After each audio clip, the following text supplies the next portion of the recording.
Done. All right. Welcome, everybody, to High Voltage's discussion on Hulu's season 1 of The Great, which personally I thought was an accurate title for how great the show is. Let's bring up a little description for those of you that are not aware of the show here.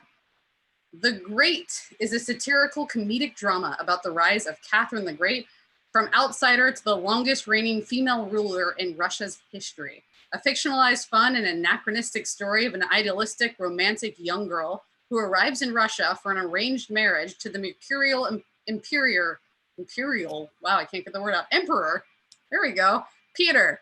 Hoping for love and sunshine, she finds instead a dangerous, depraved, backward world that she resolves to change. All she has to do is kill her husband, beat the church, baffle the military, and get the court on side. That seems easy, right, guys? A very modern story about the past, which encompasses the many roles she played over her lifetime as lover, teacher, ruler, friend, and fighter, incorporating historical facts occasionally. And it's got an insane cast. Elle Fanning, Nicholas Hoult, Phoebe Fox, Gwilym Lee. Gwilym blew my mind in this, by the way. So that's what we're discussing today, guys. And thanks for joining us. Yes. So joining me today, we've got Tiffany, we've got Yale, we've got Sharon. Hello. Hello. So, ladies, what did you think of The Great? I am a huge fan of period pieces, especially done this way, with kind of playing with modernism and, you know, messing with what our idea of the past is. Yeah, the little references to things, and like I kept Googling stuff because I was like, is that real? Did that really happen? Did that like at one point they're bowling and I'm like, did Catherine the Great invent bowling? Right. But it was just lovely and hilarious. Like, you will laugh so hard, and you will need to laugh because you will also be angry. Yes. I also really enjoyed it. I was saying earlier, I started out not liking it. I did not like the way she was treated, and it was hard to watch. But the more you watch it, the easier it is, which is a terrible thing to say. But it gets a lot better. It's very funny. It makes me wish we had better history classes so I could be like, I know that's not true. But nope, can't say that. Amazing cast. My biggest complaint, I'm gonna just throw it out there so I can be done with it. Why is everyone British? They're in Russia. She's I have the same Austrian. thought. Yeah. And then they go to the Swedes. They're also British. And then that's a French why it's man. an occasionally true story. Yeah. But Voltaire gets a French accent while everyone else is British. Maybe they just decided that Russian accent would be too hard to understand. Okay, but I just want to make sure. Elle Fanning is American, correct? Oh, yeah. Okay, so I thought that they would have everyone be British and then have her use her American accent to kind of signify that she wasn't an outsider. Yeah, she was an outsider. But then she's doing a British accent too. So then I was like, well, maybe just everyone's British. But then you're right. And then Voltaire shows up and he's French. And so I was like, I am very confused. Yeah, if anything, they should have given her a German accent so that I knew that, because I was like, oh, okay, they brought this girl from England to marry him in Russia. Nah, she's Austrian. That's my big complaint. Yeah, that's okay. That's a fair complaint. I had a bunch of things, like some of you, like none of us had the historical knowledge in our school system, so I spent a lot of time Googling things. And I liked that there was a lot of modern twists. But I ended up taking this a whole nother place for the F word. They used it so much that I was like, I feel just like that's a modern touch. Like they might not have used that word as much. So I looked up the history of the F word. I actually went that far with this and found out that it was the first like written trace was around like 1520, and that it was widely used by the 1600s. And for those that don't know, Catherine the Great marries Peter in 1745. And she takes over and reign in 1762. So they were definitely using that word by that time frame. So that might not even be a stretch. I was shocked by that. It's quite hilarious, actually, how much it's thrown around. Like, growing up like in a very like Christian home and everything, and that's just like a very like, you do not say that unless it's like it really is something you need to say, but it's just thrown about all over the place. I don't know, I really enjoyed it. I enjoyed it, but like what you were saying, Shauna, like the whole like comedic part of it, and in the beginning it is a little rough, but like it just keeps on getting to this like almost ridiculous point where it's fine, because it's not like, it's not full truth, so it's not gonna like affect you as much, if I guess is what I'm thinking. Like I don't know, but I thought it was great. I don't know. It was definitely hard to watch some scenes because Yes. she comes in and Catherine is so excited to be And naive. married and naive, and she's But like, let's "Oh, talk this is about gonna that be moment when Mariel, lovely." her handmaiden's like, "Do you know what to expect tonight?" And she gives this poetic vision of beautiful. like Yes. birds are going to fly out of closets and like all the world, just like She's all like, "We're gonna lay together and we're gonna, talk and and the love and the beauty." And then like their very first sexual encounter is the most Disconnected. clinical, disconnected, She's just talking to someone else that's come into the room, like doesn't care that she's there. Like he's really like, "I'm just here so I don't get fined." Before that happens, the bishop or whatever his role is in the church having to check that she was intact. I was like, Yeah, that was where I was like, I don't want to keep watching this. yeah, I almost turned it off there too. I knew that, like I kind of expected that because I've heard about that in history and stuff. Like that was a big thing that they did. They even did that for like not like kings and queens. They did it with lower people. So, but I always heard that it was the sheet thing, that there was like a hole in the sheet or there was something like that, so that they would check for blood the next day to make sure that it actually was like the first time. I didn't hear about anybody fingering anybody, which Right. But they make a point of it's harsh. Russia is harsher than other, and they're also not quite as societally advanced as the rest of Europe at the time. Like the women invite her to look at hats and they're actually wigs. Yeah. And like she has to like call them out. She's like, "They're not hats, they're wigs." Like, you're stupid. So I can see Russia still being like, "Well, let's just get up in there and see what's going on." I think it's great every time she's like talking about the Russia she wants and like the progressive, thought-provoking discussion Russia. And I can't help but go, let's think about Russia 2020. Every time. I'm like, yes, progression. Oh, wait, it's illegal to be gay. So every time. Yeah. Although I was kind of surprised how sexually open the show was. Yes. Because Peter is horrible. When you put into factor that it's Tony McNamara who wrote The Favorite, then that didn't surprise me at all. But like the way that he's grabbing women in full view of the court. Yeah.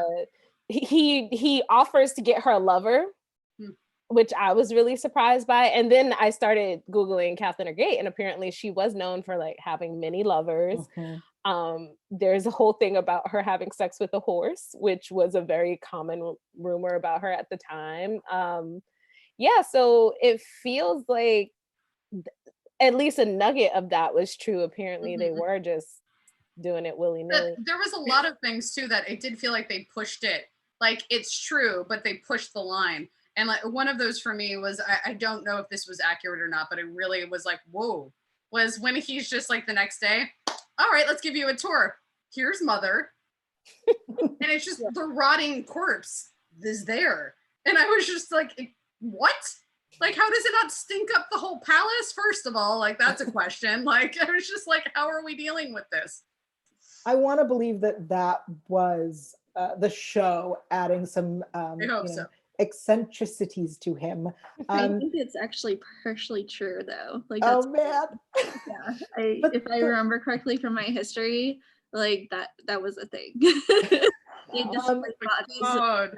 the were horse royal thing, and to like showcase that was like them and how majestic and they were considered holy and it was a church type thing. They did that with priests as well. that's super gross. The horse thing, I do remember hearing about that in history, and I do like them being like, this is why that's a belief. I really like that idea that like some girl got mad and was like, I'm starting this rumor. Mm-hmm. Because that It kind of shows makes how sense. far we've come as humans. Yes. Oh my what did you guys think of the casting? Because the casting was pretty diverse, and I'm pretty sure even with all the progression of the time, there were no Black people in the Yeah, Russian that court. was a thought to me. Like that, we had quite a few ethnicities that showed up in and around the court, and even like her lover. You know, I was just like, I know that we're in a new age of booking talent for film and TV, and I'm all for the diversity, but some of it definitely doesn't feel historically accurate to me. That said, I loved that they chose to put in actors of color in any role that they could, and it was never addressed. It's never brought up. Yep, they never made it a race issue whatsoever. Yeah. And the fact that you have actors of color not playing servants, not playing slaves, not playing just the ambassadors from Africa, like it's incredible to have something. He had one advisor that was Black, and then one of the members of like the attached court as well. Like that I remember. Like it was highly impressive to me, and that's also just where you know that this is an occasionally true story. You know that it's a dramedy. You know that like they're adding the modernity into it. Like another thing that was really big for me was the costuming. Yeah. And there was a lot of times that I was just like, this stuff is gorgeous and I love it. And I noticed the newer fabrics and the newer colors. Like there was a pink like this that she wears at some point that I was like, pretty sure that wasn't a thing then. The part that threw me off though was when Nicholas Hoult goes jogging in like a hoodie and some joggers. Yes. They definitely modernized those outfits. I was like, why is he just wearing some, casual sweatpants? Yeah. It felt like it was like they were trying to sexualize them running a little bit to me. Because, like some girls are very like, ooh, sweatpants, like running. I don't know. Like there's some girls that are really into that. They looked good in the sweatpants. Yeah. So that's one of the best. I thought I was like, oh, they're trying to like sexualize their like running attire, like to what they actually wore. When I took it differently. Costume designer. She also there was a lot of other, and they do this everywhere. This isn't a new thing, but like intentional colors that she was putting together. When she actually decides that Leo is going to be her lover, her and Leo start dressing in similar colors. And in the beginning, she's wearing pale blue and she's this frail, delicate woman that's naive. And then when she's coming into power, that's when the bold colors come out and she's just like, I am woman, hear me roar, there were some great costuming choices in this. Yeah, absolutely. What were you trying to say with how did you see the sweatpants? So I saw the running outfit as them being like, I don't know what he would wear to go jogging because he can't wear the fur coats. Yeah. And so that was because they gave it the buttons on the side. They tried to make it period. They did. Right. Yeah. So it definitely felt like I guess. And honestly, it was a sweatsuit that I would wear nowadays. Oh no, it looks great. Yeah. It looks super comfy. But go ahead. Sorry. I really loved one of his because he wears a lot of furs, which I think makes sense for Russia. But one of them was a fur that had an animal print on it, in the fur. And I was like, this is the most modern thing I think I've ever seen on this show. Yeah, they talked about that they mixed matched his furs often because they were going for a rock and roll aesthetic since he was kind of debauched. And they especially talked about one scene that you guys might recall where he's wearing the pearls and he kind of has an open shirt and leather pants going on. They were going for like a Mick Jagger vibe. Yeah. Yeah. You know? I was gonna say he does a little gender bending too, because he's very obsessed with his dead mother, like both with not ever having had her approval, and then also the fact that he was clearly spoiled by her. Yeah. So he's like constantly trying to prove himself to a dead mother that doesn't exist, and then also like with wearing her pearls and like keeping her close to him. Yeah. And I liked it's that he always weird. wore the pearls in moments of vulnerability. Like when he was at his most vulnerable, that's when he needed mom, you know?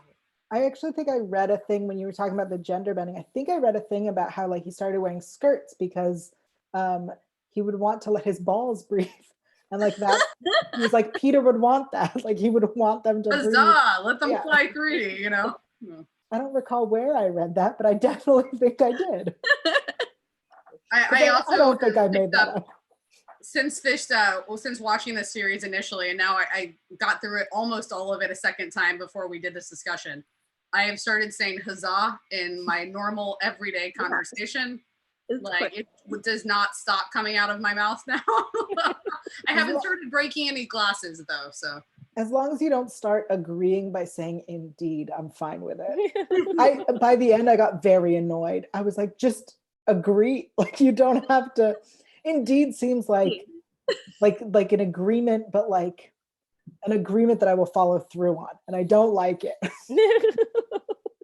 Well, that's because everyone has to agree with him all the time, and half the time they don't. So most people are agreeing with him just so they don't get stabbed or punched or how he like turns around and he's like, I said this, you should be laughing, like come on. Yeah, it actually surprised me that his people don't already get when they're supposed to laugh, that he has to like every time be like, that was the joke, because they should know at this point. It's funny. Come He's on. that bad at the joke. We all have that friend that like isn't good, but we know when we're supposed to laugh. And they've been like, I mean, his best friend, if anyone, like he should be the one who's laughing, and then everyone else is like, right. Yeah. Well, when you're sleeping with your best friend's wife, I can see why he might not laugh at your jokes. Yeah. Oh my God, the subtle jealousy and emotional pain that he was going through during that and how it's expressed. Willem Lee, my goodness, I thought you were great in Bohemian Rhapsody to mimic Brian May, but your acting ability beyond that role now has floored me. Also, Nicholas Hoult, I pigeonholed him as sort of like the nerdy character type. And like, I was kind of really turned on by this Nicholas Hoult, if I'm going to be completely honest. The opposite. This is the first time I was not attracted to Nicholas Hoult. I was like, why are you so horrible? Because usually he's a good guy. And a lot of stuff I've seen him in, he's usually a good guy, or he's like a nice side character. He was truly wretched. Like I wanted to stab him. Good job for casting, for noticing that Nicholas had that range and could do that. Yeah. It's actually very impressive to see him as such a asshole. I mean, like it's true. He is always, we've seen him mostly as the good guy. He just, had to pass on playing a villain in the new Mission Impossible because of filming for season 2 of this. So there is a season 2? I mean, according to the article that says that he is passing and that Isai Morales is taking the role, it's because of this. Nice. Huzzah! I will take that. I will absolutely take that. He was great as a villain. I would say that to me, the better villain is Archie, who I can't not see him as the principal from Love Actually. And so it's weird to see him enjoy pain and be so gross. Yeah. He's creepy. He's really, really creepy. And frustrating, because I actually do think that him and Catherine have similar aims in the sense of understanding that Peter's unhinged and he should not be ruling. But the fact that he just won't give an inch on women having more rights and that is kind of the deal breaker for him. And it made me really like angry because he has such a close relationship with her maid, Marielle. And clearly everyone knows Peter should not be in charge. So it was really frustrating to watch him kind of try and thwart Catherine constantly, because you're like, dude, come on, like try and see it from her angle. Like, you brought her from another country and like put her at the whim of this crazy boy king who is trying to live up to his dead father and his like dead mother. It's just, yeah. When he did that whole like the circle of like punishments or like torture thing, I was like, oh, this is not good. Like, they already think you're crazy and you're gonna do this, like, yeah. But they still stuck around. Like, they're so like scared to not have money and not to have like anything. It's just like an abusive boyfriend. Like, I don't know. They keep on going back for more. Absolutely. I think what's interesting about the relationship with Archie and Catherine, and why he prefers the aunt to Catherine is because Archie can see that he can't control Catherine, whereas the aunt he can like negotiate with and discuss, and Catherine is never going to let Archie tell her what to do. And so I think that's why they butt heads so much. But I really want the scene where she reveals that she's the angel who told him that he should make this stupid declaration and that he kind of owes her. Yep. I want that. There's also, I was talking earlier about how much the open sexual nature of the show. The aunt was incredible. So like good.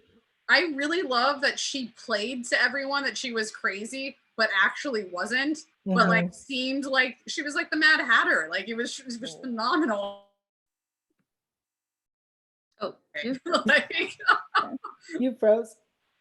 We didn't hear your last bit. They said the butterfly thing was insane. Oh, that was adorable. Yeah. She's my favorite character. Yeah, she's amazing. But like that one scene where they're trying to get extra fertile in the lovemaking between Peter and Catherine, and she's waving the sticks and the doctor's there and he's got his balls in like the ice water and then they just sit there having tea while they're over here doing it, and like the doctor goes to check her temperature and she's like, can you back up? Like, it's just every little part of everybody in this show was so great. My favorite part of that scene was that they said that like 100 strokes, and I knew that Peter was not counting, but I knew that the aunt was counting the whole time. So when she's like, 90, dear, I was like, oh, she's been counting the whole time. He was not paying attention. I just like increased force at 70 and you're at 73 now. Like, I was kind of shocked that she was a little bit of an ally for Catherine. Like, I was not really quite expecting that. Like, she knows that he's unhinged, but she still adores him and loves him. So I was very like, oh, she's actually like going to leave and like not have anything to deal with this. I as soon as she killed the little brother, I was like, Ivan. I was like, she's gonna be an ally, right? As soon as she did that, I was like, great. So once Catherine's pregnant, that's all this lady wants, is to know that there's someone after Peter. So I definitely saw her she's reasonable and smart and playing the game the way she knows she has to. And I think that's why Archie wants her in charge instead. Yeah. I also very much liked, so like, this show had an amazing emotional journey, because the beginning of it, it's really uncomfortable. And you're like, this Peter guy is an asshole, like unfit to rule. And this court is out of order. And then he gets poisoned and he has this like come to Jesus moment. And like, he actually becomes quite pleasant and like wonderful for like an episode. Like, you know, tolerable. He becomes like, tolerable. The moment I knew I liked Peter, even just for a little bit, was when he was like, let me do something nice for you. and immediately got on his knees and lifted her skirts. And I was like, now that, Peter, had you led with that, Yeah, right? we could have been friends episodes ago. Yeah, I honestly am very surprised when he was having sex with his mistress and like put effort and feeling into it, and she enjoyed it. I was like, well, why didn't he try that first with the wife? Like, this woman you have to be with. You have, like, if you want to get along, why not start by pleasing her? Right? And be like, okay, now you'll do what I tell you to. Yeah. I just also like that he never, from the very first night, even thought about trying to be more romantic or trying to see if they had sexual chemistry. It was always just a business transaction to him, you know? And then later on, when his aunt is like, maybe you should stop sleeping with the other girl and like save your load to get this one pregnant. And he literally, you see like a light bulb clip of like, I've never thought of that. It was just really like fascinating to me. It's just like, wow, you just wanted to get married for a good marriage and like just did not care. Like, Yeah.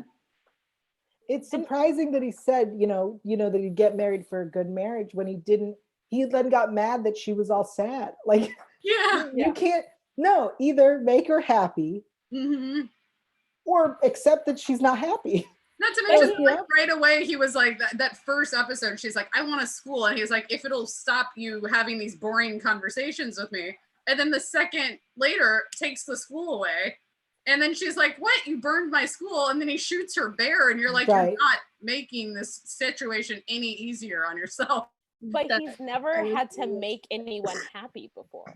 Yeah. Like that's like what it clicked for. Like he never had to work to make anyone happy. Like people told him they loved him. They told him he was great. That man still thinks that he could play a violin. It's crazy. Like he can hear himself, right? So I think it was like he genuinely just thought like she was going to show up and start doing the thing, be in love with him, and just be in love with him like everyone else is. And she's like, no, like everyone else is. He shot her bear. Who? You first of all, it was the gift you gave. Like, let's say you hadn't given it to her, it's her pet, and then it is the gift you gave, and you were like, it'd be funny if I shoot it. Yeah. Why would she? Not just a gift that he gave, but a gift that you gave for marriage.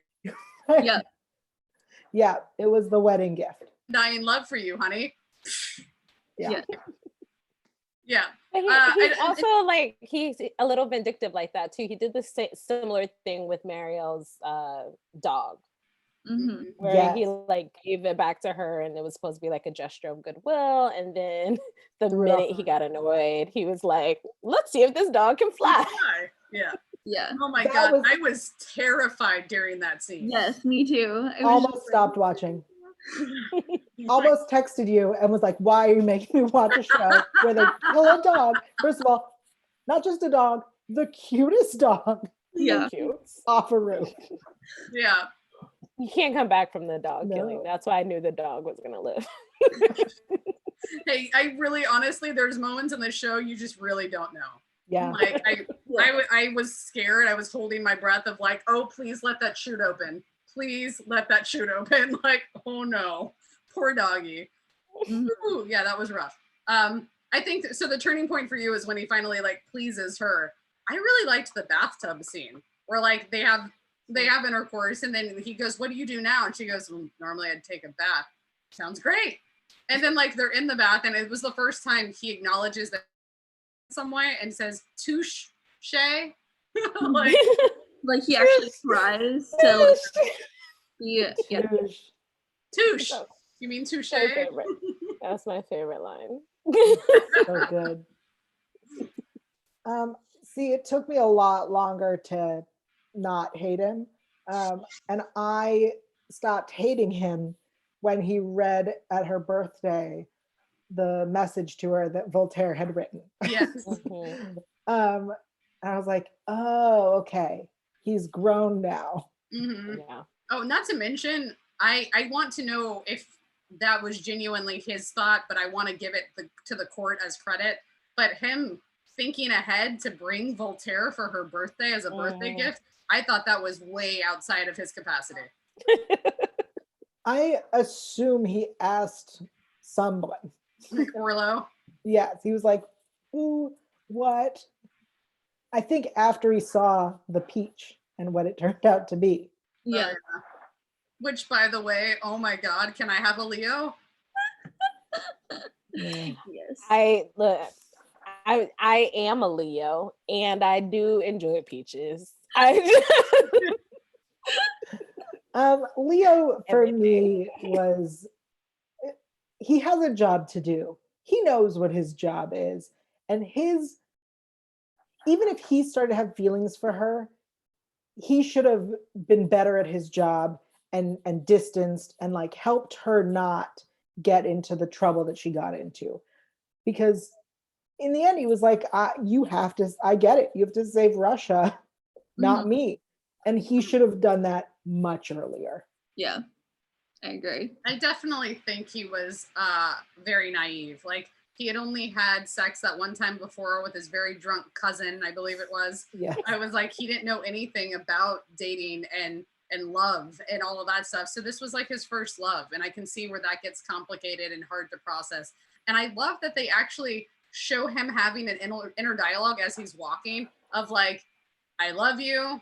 This is the way it is. Like, he's like talking himself down from his jealousy. And I was just like, that's such a human moment. And I very much appreciated that realness that just got interjected into that. Yeah, I'm absolutely biased. I love the actor. I've been such a huge fan of the actor ever since he was on Skins. Sebastian Souza, so I've been following his, he showed thing. I know I'm gonna love him. And this was no exception. I fell in love with them. I fell in love with their love. They were so sweet and so happy. And the way he gets jealous when he realizes that Peter can please her, because it's kind of the one thing he had. It was like his secret weapon was like, but like I'm the one who make her happy. What she has to do. So when there's a moment where he feels like that position might be in danger, I felt so bad for him. I really liked him at first. I'm not familiar with that actor, and I fell in love with him also at first until he got bad at his job. And I think also his drawing of her with the horse really annoyed me. Yeah, that really annoyed me as well. Like, one, it's rude and vindictive and like irresponsible, and you know that you're going to ruin her life by doing it, by not only spreading this rumor, but also by, you know, that the printing press was banned. Like, you're really messing up a lot. But also logistically, like, that doesn't make any sense, the drawing. Like with the horse, that's just not logistically not how it works. That you do it, but you're upset that it's not efficient enough of a drawing. Like, it's just that a horse's tongue doesn't work that way. She's more concerned about the actual pleasure that the cartoon was getting, basically. I love that. It's fantastic. So to take it into a different part of the discussion, I'm curious if I'm alone in this, but we are in this COVID-19 pandemic, staying at home, binging TV mindset.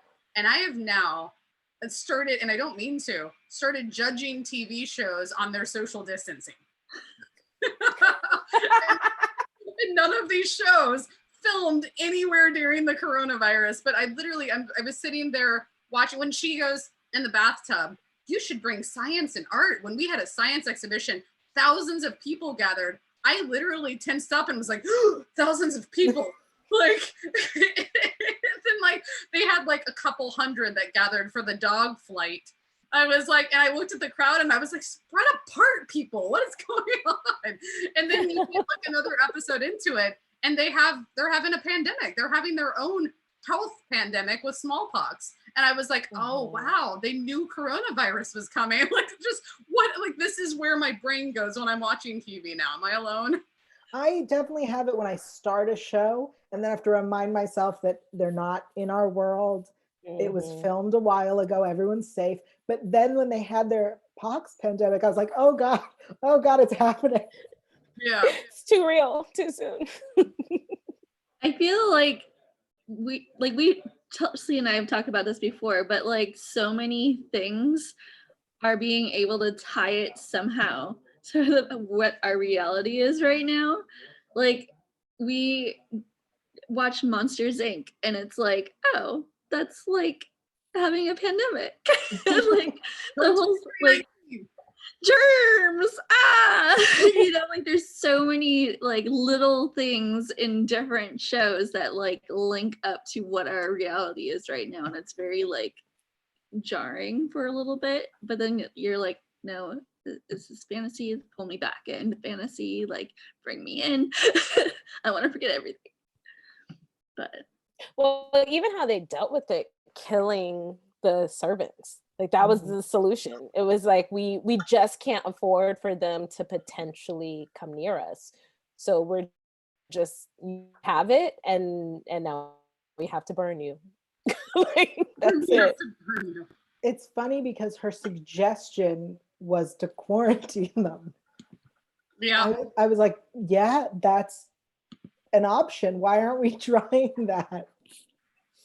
So it was a real bummer that they killed him. Also, to realize that the guy, I forget his Vlad, is the kid from a series of unfortunate events. Yes. I was like Baudelaire.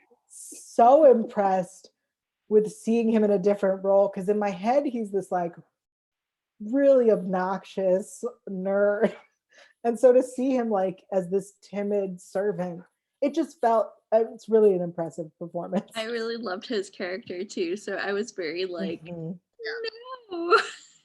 I also really liked when they had the book about inoculations. Basically, it was like some information, and he was like, "Can I read it?"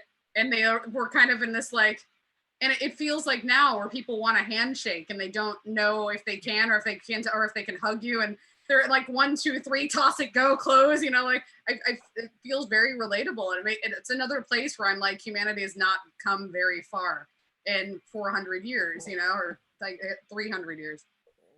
Yeah. And I left everybody speechless on that note. I mean, we haven't progressed a lot. Yeah. There's still problems with women's rights. There's still problems with like middle class and upper class and unhinged rulers. Yep. There was a lot of comparisons that I definitely made to Trump while watching all of this stuff. I was like, especially how he sort of disregarded any of the military strategies, and it was just about him and like whatever he thought was best. And they were like, "But sir, that's a river and it's 11 feet deep." And like, well, get a boat then. Boats would be heavy to carry, sir. Like, I mean, to be fair, they should have painted it blue. He was right that he started off. It was their fault he made that mistake. Maybe it was blue and it had been there for so many generations it had faded. I'll allow it. As the ruler of Russia, shouldn't you have a concept of where this battle is happening? And like, it just showed how disconnected he is. Like, no, he's a mess. Yeah. There was also, I was very fascinated by the amount of different attempts on his life that happened, and how it never seems to actually get pinned back on Catherine. And like, it took a long time for people to start realizing that this was like brewing. And I was very impressed by that I guess people just really did not think women at that time were capable of anything, which was something that also was a theme of the show that bothered me, watching it as like a modern day woman, which is where it was so hard for me often. And I kept being like, when she had big ideas, I was like, you go girl, like the school and everything. I was so sad for her when they burned down the school. I was just like, what? Like, that was such a great idea. You said yes. Like, what's wrong with you? Early in the beginning, when she talks about how she wants to teach all the women because she found out none of the court could read, and Mariel goes, can I learn?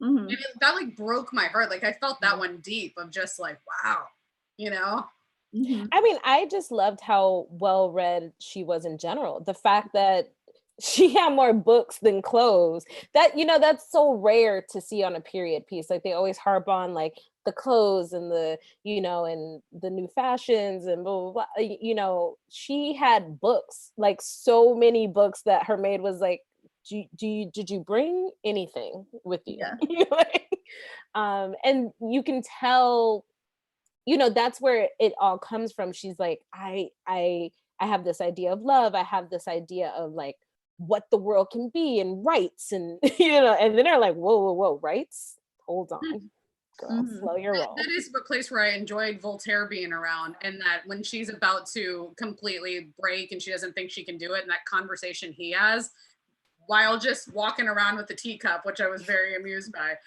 Just like, I'm just casually strolling. Let me drop this epic life knowledge onto you right now. I don't go about my tea drinking.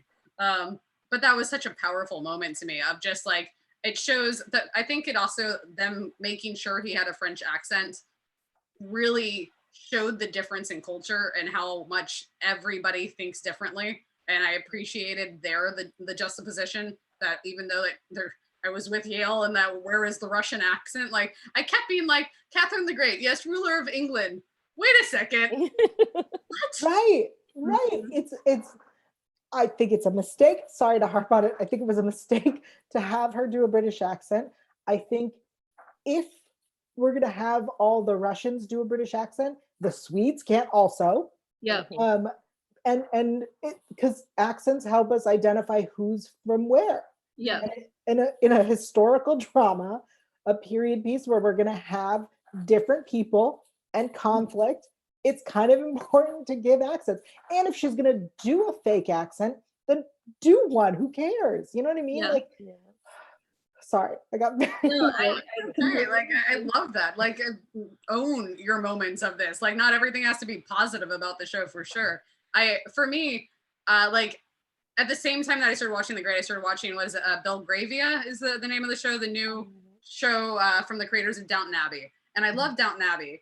But that Downton Abbey for me, I could only take in small doses because the drama is never broken up, you know? And I was like, oh, you froze. Oh. But the comedy, like I was belly laughing so often that this show was just a joy to get through. Yeah. I told myself I'm gonna just check out an episode and see what it's about. End of the night, I was on episode 9. I was I'm in it. I could not stop watching it. It was that good. I couldn't stop watching either. The humor really was what kept me. I was gonna give up after 1, but the humor really kept me. And then really honestly learning that it's from the guy who did The Favorite, you're like, it just really does make everything make sense. I actually did not like The Favorite. I didn't like The Favorite either. I love The Favorite. I was shocked that when you all said that and was like, huh? To me, I didn't say it as a positive. It just made sense as to where the show went because it very much reminded me of The Favorite, but I didn't like The Favorite. We're not friends. See, The Favorite is like high comedy for me. It was hilarious. I don't like comedies. I'm like a weird person. I'm very particular with comedies. It's very rare that I'll watch a comedy, specifically a sitcom. Sitcoms. But I really enjoyed The Favorite. I think I was not expecting the humor, and I really loved it. I might say this is better than The Favorite, but that might be because it's more recent for me in my head. But maybe I should rewatch The Favorite and this again, and I'll let you know. Yeah, we can reconvene in 2021 when season 2 comes back, and we'll talk all about it. Or 2022, because I feel like anything that starts filming this year is definitely not seeing the light of the day for a while. I'm so happy to hear that they've already started filming. I mean, I don't know that they've started filming. I know that the production schedule will interfere. Which Mission Impossible was supposed to be filming currently, and they postponed all of it. So they start back up in July. So if it was the same timeline, that definitely means that The Great is somewhere in flux. Yeah. I am curious where they actually filmed this series, though. I did not look that up. I'd be curious to know where they filmed it. Because it's not Russia. No. Yeah, there's definitely scenes where I'm like, wouldn't it be snowing in Russia? I mean, I do like them wearing all the furs because that does make sense. Yeah. But it should be cold. Everyone should be cold all the time. Yeah, there's a lot of scenes where they're barely wearing anything. And I'm like, even back then, like, perfect example, Peter's like bedroom, his like chamber, that has one fireplace in the middle. His bed's very far away from it. And there's a lot of, that's a huge room. And I just was like, that room would not be warm enough, I feel like, you know? And like he's walking around like with a shirt unbuttoned and like his like leather jeans. And I'm just like, feel like it'd be a lot colder in there. I really do. Oh, he doesn't care. He's just having sex anyway. Yeah. Yeah, you got to keep I warm. agrees into like everywhere, the servants' chambers, her chambers, everywhere. Like that was constantly a thought in my head of just like, I get cold, like a slight chill goes by me, and I'm like, California, where it's always sort of on the warm side of things, you know. The entire time I've lived in California, which is like nearing 13 years now, no snow, not once. You know, like Russia, lots of snow. All the time. You know? Yeah, I definitely was curious as to why there was no like snow anywhere. I'm also curious to see more outside of the palace area, like city, because they keep on talking about what's the main city? St. Petersburg. St. Petersburg.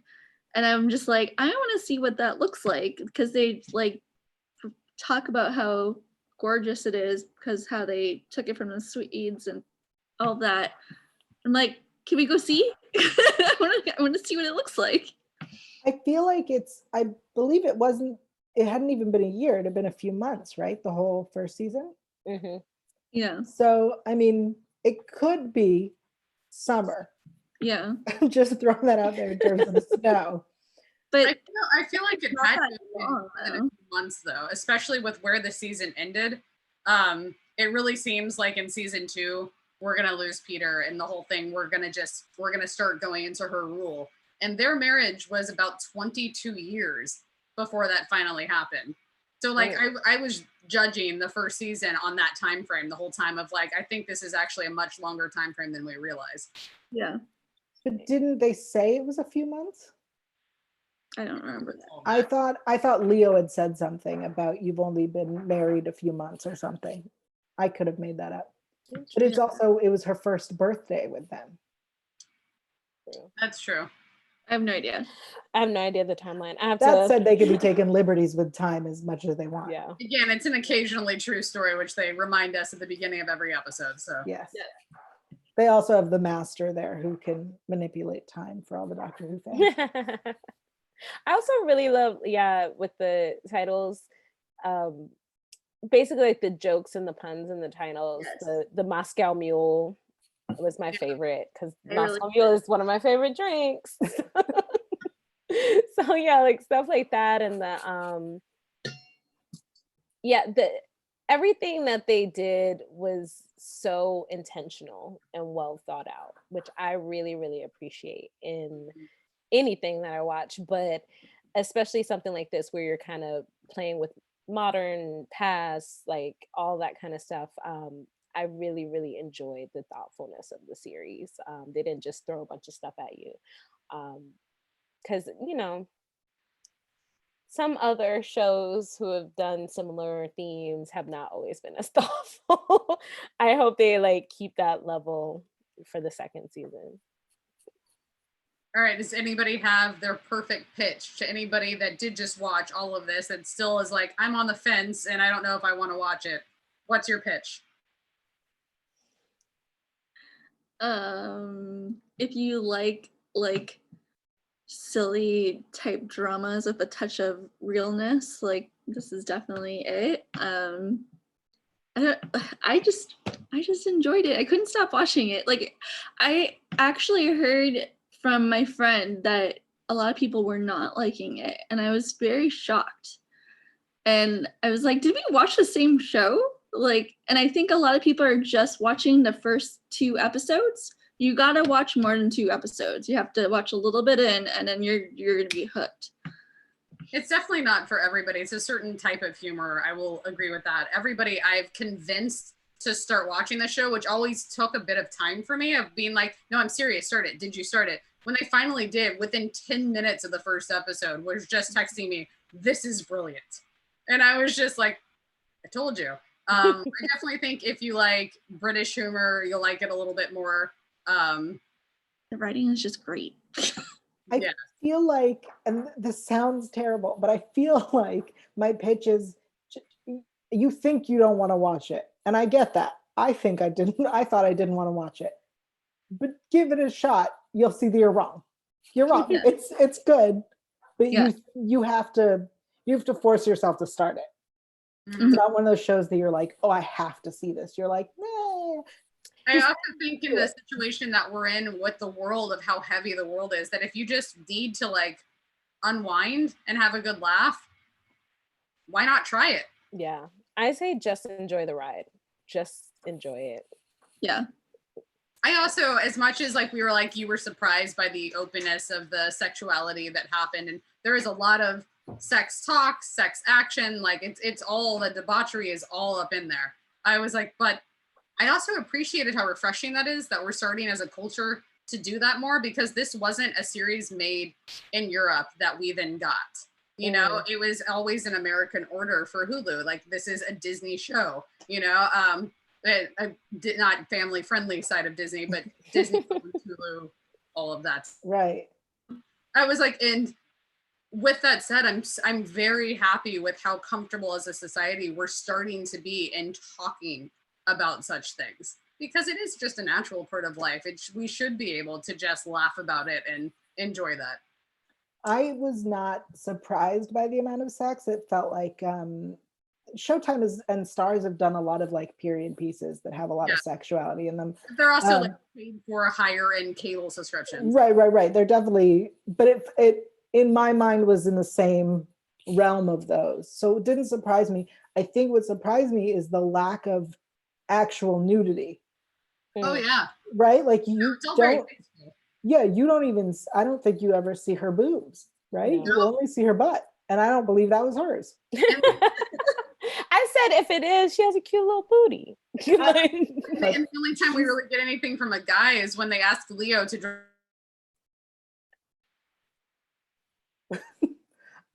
you froze. You froze, so I didn't hear it. we see Leo's butt. That's the only time when they ask him to drop his pants. Yeah. Yeah. But also, I think it wasn't even just the amount. I think I have kind of come to expect that from some period pieces. It was more the truthfulness of it. You know, like often the women do not have a say so in whether or not they are going to participate in those acts. And they're very matter of fact about it. You know, there's one scene where she's like, "How was your day?" She's like, "Oh, you know, didn't get raped by anybody." She's like, "Same for me." Like, you know, and they're very matter of fact about it and honest, like that for the women, this is just what they're expected to do. And then the one character who kind of gets to go off and do her own thing is the crazy old aunt. You know, and she gets to actually enjoy sex. Paper with like all the positions and stuff. I was like, oh, you're just like too perfect. Like, of course you would have that in your room as her wallpaper. Yes. Yeah. I love the aunt. She's my favorite character. Yeah, she like, and watching it the second time around, like I already liked her in the first watch, and the second time I was just like, she's brilliant. What you also just said reminded me of that moment when they first start planning the coup, and she's like, everyone will have higher education and books, and she's got this big plan, and Mariel's like, honestly, you could just say you will not get raped and you'll have bread to eat every night and everyone would be happy. Yeah. You know, like little things. Yep. Yeah. It's a great show. If you guys haven't seen it, we've just spoiled nearly everything, but it's still worth watching, even with that. Yeah. Is there anything else coming out soon or that's come out recently that you guys have seen that you highly recommend? Stargirl. Stargirl? I hated the trailers, hated them. I did not want to watch it. I could not sleep. I watched it at like 2:00 in the morning. I loved it. Just saying. I watched Unorthodox on Netflix. And if you liked this, I recommend that. Not that it's not that it's the same, but it's also about a woman who is trying to get outside of her lifestyle and explore sexuality a little bit. And it's also very frank and open, and I highly recommend it. It's only 4 episodes. I unintentionally binged watched all of Sweet Magnolias today on Ooh. Netflix. I think I love that show lately. It's very sweet. It's very cute. Lots of good looking guys. And well-developed side characters. I was really surprised because usually shows like this, the townsfolk, whatever, they kind of like pop in, they're zany, whatever, no, they really develop all of the side characters. I was so surprised. And I say unintentionally binge because I started watching it and then I realized I was on the last episode. So I was just so into it, I didn't even realize I was at the end. So nice. That reminded me that during our quarantine, I had started it in December and then only watched like 2 episodes because I was like, I want to concentrate on this, and then finished it in quarantine. But I watched Virgin River, the first season of that on Netflix, and really liked it. And if you were a Heart of Dixie fan, it's going to feel very familiar to you, especially because it's about like a doctor that moves into this small town and like has to fight her way to be accepted. And then the doctor that she's working with is literally the same doctor in Heart of Dixie and like the same actor. And I was like, but I wasn't mad at it. I wasn't mad at it at all. Otherwise, the show that was like new that absolutely I have not stopped thinking about is Prop Culture on Disney Plus, which is a little docu-series. And it's phenomenal. Every episode is about a different film in Disney history and finding these iconic pieces from the film, either in like the director's house or in whatever like junkyard they're in these days, and reconnecting it with filmmakers or the Walt Disney Archives. And I cried several times throughout the series, and I loved it. And then I went, new career goal. Like I'm gonna be this guy that's finding props. Like this is awesome. What about disappointing shows that you saw during this quarantine? Is it something you're excited about that were like, that missed the mark for me? I don't have any of those, but I have another good one to recommend while people think. Yeah. Another good one is She-Ra and the Princesses of Power on Netflix. They just finished the final season and it was so good I couldn't stop. And I'm not a big rewatcher, but I think I might rewatch that entire thing. It's so good. But I haven't watched anything bad. I've started things and been like, nah. That counts. Oh, I started the Wrong Missy, that movie on Netflix that I was really excited about. Is that the David Spade movie? Yeah. Okay. He should never play the straight man. Like that's not what David Spade does. David Spade is always the goofy, annoying, wild card. He should never play the straight man, and it's so uncomfortable. And I think I made it like 20 minutes. I was like, no. I will say that I am a huge David Spade fan, but his like last 3 films completely missed the mark for me. And I adore David Spade. I absolutely adore him. Yeah, I'm a fan. I like the girl whose name I'm forgetting because I'm an asshole. But I was like, no, I can't. And I turned it off, and now Netflix is like, continue watching. I'm like, no. Oh, I got it. You talking about things where they were like, continue watching, and I was like, no. Bless This Mess. Oh, I love that show though. Didn't that one just get canceled? Yeah, it just got canceled. I tried twice to watch the first episode, fell asleep both times. I thought it is just like, I mean, you have to be a big sitcom fan and you have to be a big Elizabeth Merriweather fan. And I love New Girl and I love Single Parents and I really liked Bless This Mess. I was like, but it definitely is not there for everybody. But I got to work on the show before it's now canceled. And I was very excited that I got to be there. And then I watched my episode. It aired like 2 weeks ago and they completely cut me out. And I was like, now no one will know that I worked on this now canceled show, but it's fine. The thing is, I love Elizabeth Merriweather too. And that's why I tried it. I just could not get into it. And you know what show I am really loving though? And I do hope it gets renewed. So this is why I'm mentioning it. The Baker and the Beauty. I've not tried to start watching that yet, but every So time I log sweet. into Hulu, it's like, start watching. I'm just gonna say it. It's based off an Israeli show, and you should watch that one. It's much better. Oh, there's an Israeli. Yeah, I will watch all versions of It's this show. much better. I mean, they really made it very Florida, which I think is so cute. But you should watch the original. Okay. I will say for me, what missed the mark was I loved the first season of Dead to Me on Netflix, and the second season just dropped, and I'm over it. Oh, Really? I literally after the first season, I went, where can they go with this series now? Like, where does this possibly go? And they've basically just brought the exact same drama and recreated it in a new situation that they resolved at the end of season 2.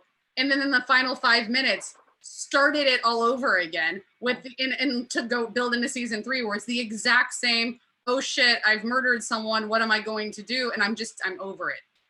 I am so over it. I was like, yep, this didn't. you froze again. You froze again. We missed that last part. I just can't do multiple seasons of it, is all I said. Okay. I do love James Marsden though, and he was amazing in it. Like he was really it. good. Well, now I don't know if I'm gonna watch that.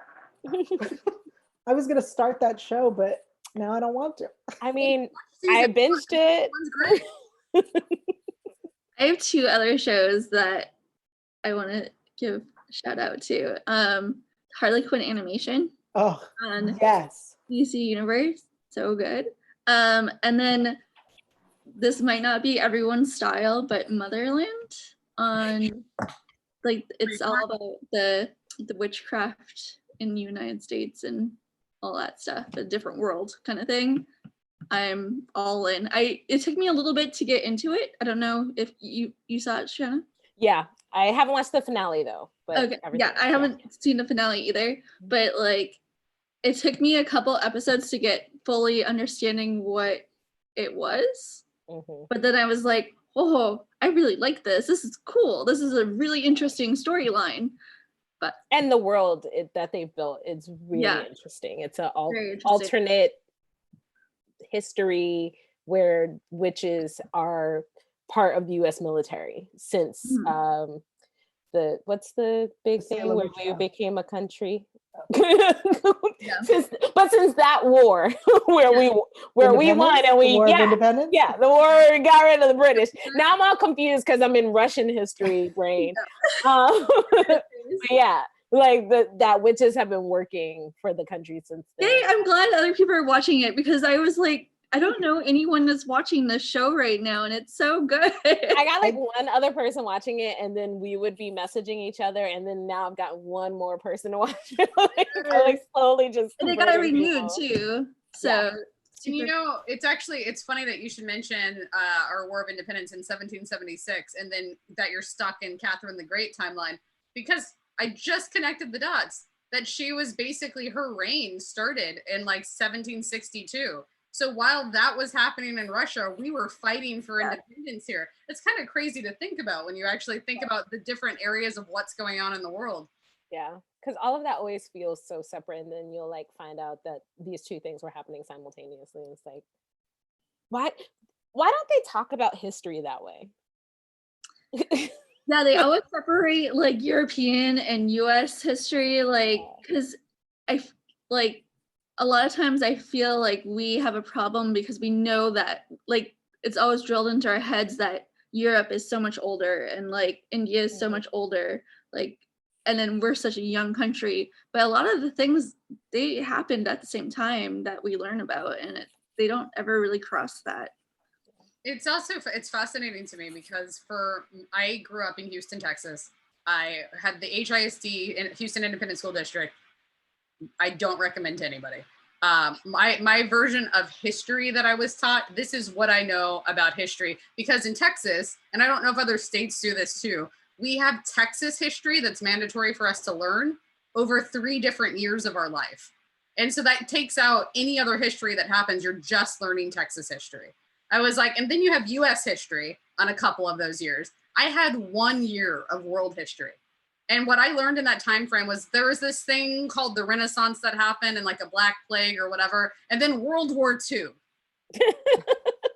And that's all I got was the Holocaust and a little bit of the Renaissance. And I know nothing else. So like, I love these historical dramas, whether they're accurate or not, because it makes me go back and look up the history. Like watching The Crown on Netflix was everything for me.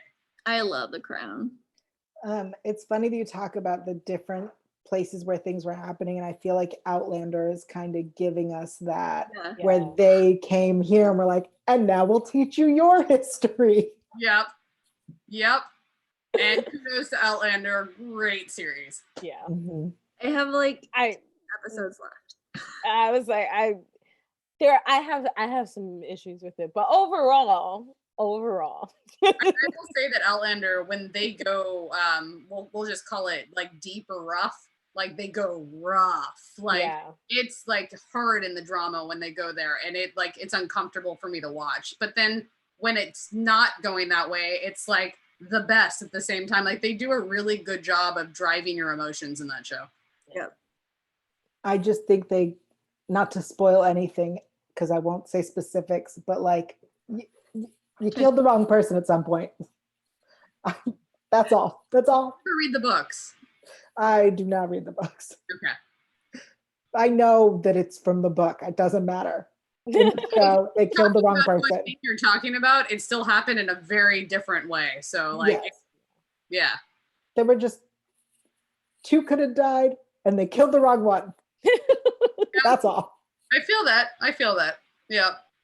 And then to go back on Freeform for a second before we wrap things up, June is right around the corner, which means we're getting the next part of the new season of Bold Type. Oh, yes. Yay. Love that show.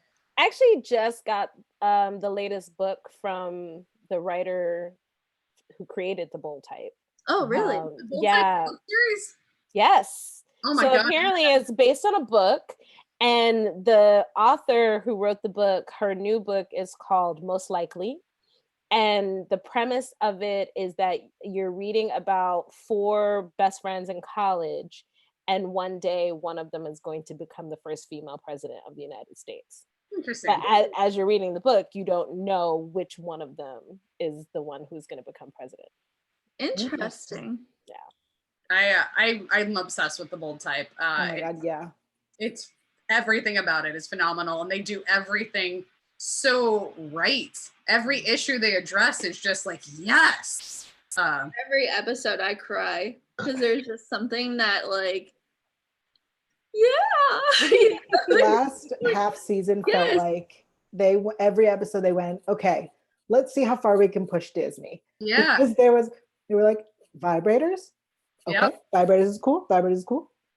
Pegging? Pegging's cool. Pegging's cool. I was like, guys. The pegging episode. I was like, I didn't know pegging was a term. I was like, whoa. Girl. I mean, I knew pegging was a term, but I didn't think it was a term I'd ever hear on my formerly ABC family. Right. And not to mention just like the vibrators and the pegging, but like going to the sex clubs and showing that on Freeform too. Like just, wow. Right.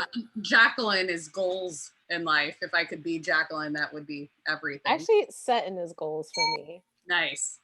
I just think people need to know that their boss, no matter where and how much they love them, will never have that much time for them.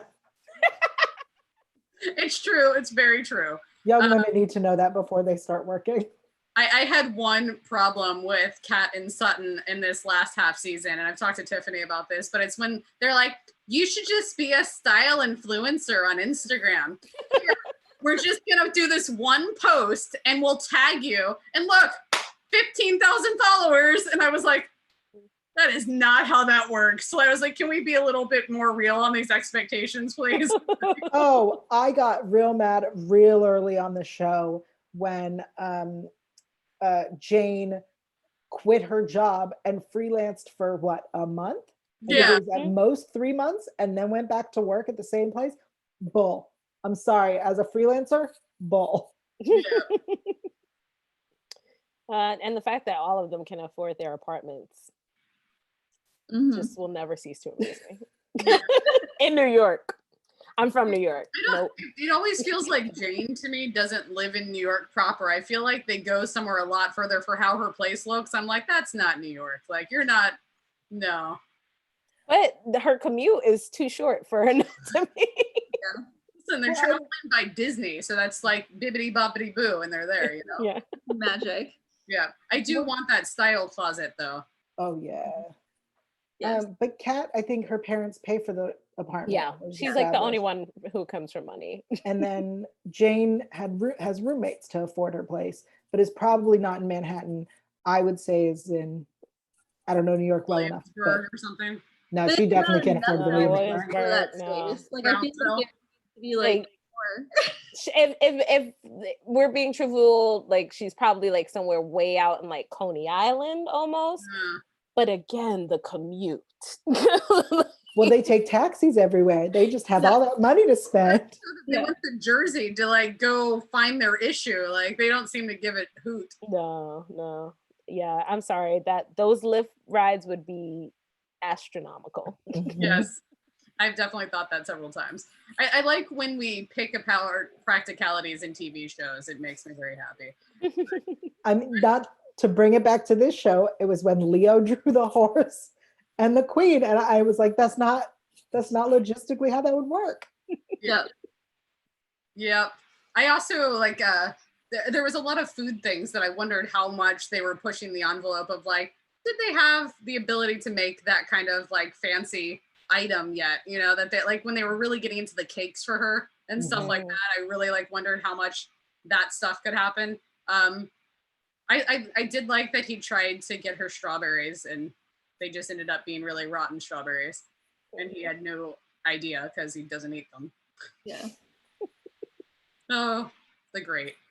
All right. Well, ladies, thank you so much for joining me for this chat. I really I had been dying to discuss the show with people. And then when I saw that, I knew Tiffany was watching it. And when Yale finally was like, wait, binge a show and talk about it after like Shanna and I were just like talking on Twitter, I was like, let's do this. Let's talk about it. So this made my day. Thank you guys so much. Why don't you go around and give a shout out to whatever your preferred social media stuff is. I'm always like, She's like, nobody follow me. I'm good. No, I'm like, this is where I regret my Twitter name. I love your Twitter name. You can change it at any time, girl. No, at this point, it's who I am. It's fine. You can find me on Twitter at Shitty Bonmots. That's SHITTYBONMOTS. And I also podcast for the MTR network. We just wrapped up this latest season of Supergirl, and now we have no idea what we're going to do until 2021 when all the CW superhero shows come back. Well, I mean, there will be some stuff for HBO Max before then. You don't want to see Strange Adventures or any of the like DC shows on HBO Max? Superhero High? No? I mean, all of the shows from DC Universe are now airing elsewhere, so. I know. Yeah. All right, Yale, where can people find you? I'm everywhere at Yell Teagle. That's YAELTYGIEL. I am on Twitter and Instagram, and I have a Twitch channel that I'm building. It's at Yell Teagle, Twitch TV Yell Teagle. And on Mondays, my roommate and I talk and eat food. And then on Wednesdays, I play a video game. I'm not a big gamer, so that's a big deal. Awesome. Tiffany, where can people find you? Sprinkled by Magic. Chelsea and I do a little Instagram together. We like nerdy things. That's where you can find me. And you can find me on Instagram with Tiffany at Sprinkled by Magic if you like nerdy and especially Disney adventures. Otherwise, my personal account on all platforms is Uncool Rockstar, just like it sounds, Uncool Rockstar. And that's all of us. And otherwise, thanks for joining us here on High Voltage. I'm going to turn off the live feed, but ladies, stick around for a minute. Thanks for being here. Bye, y'all.